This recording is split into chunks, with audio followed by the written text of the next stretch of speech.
Well, EG, this is our way too early college football playoff predictions, my man. So Right. go ahead and give me the 4 teams you think are going to be in the college football playoffs.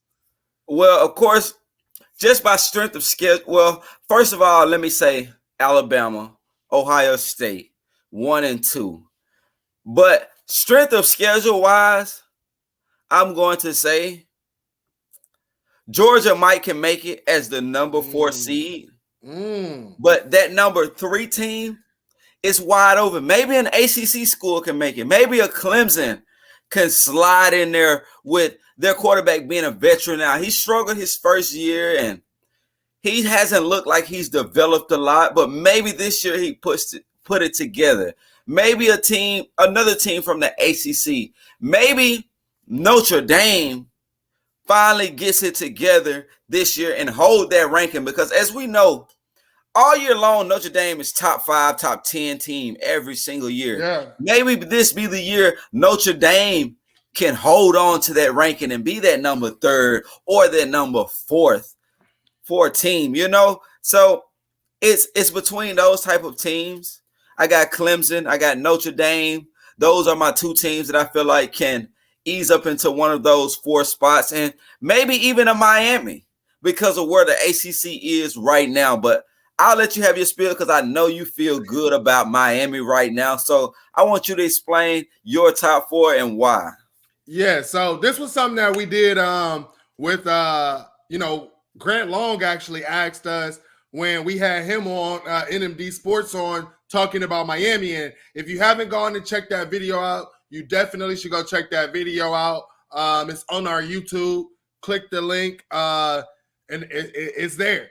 But my teams are Bama at 1. They're going to give Bama the number 1 spot because, strength of schedule. They're going to, and all of that crap, political stuff. Ohio State I got at number 2.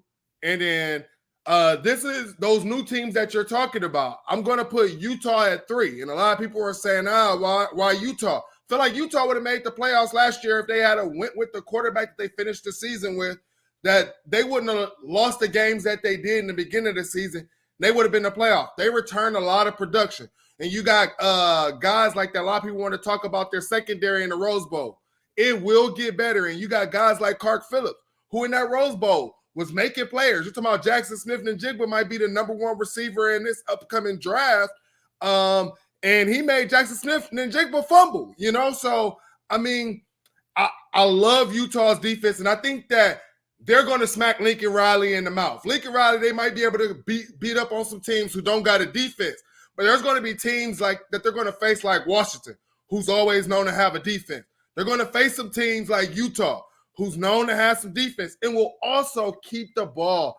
And I don't have that much faith in Caleb Williams. So, Okay. and then at my number 4 team, I got Miami sneaking in. And the reason being is I don't have faith in Clemson. Clemson lost a whole lot on their defensive side. You lose your defensive coach.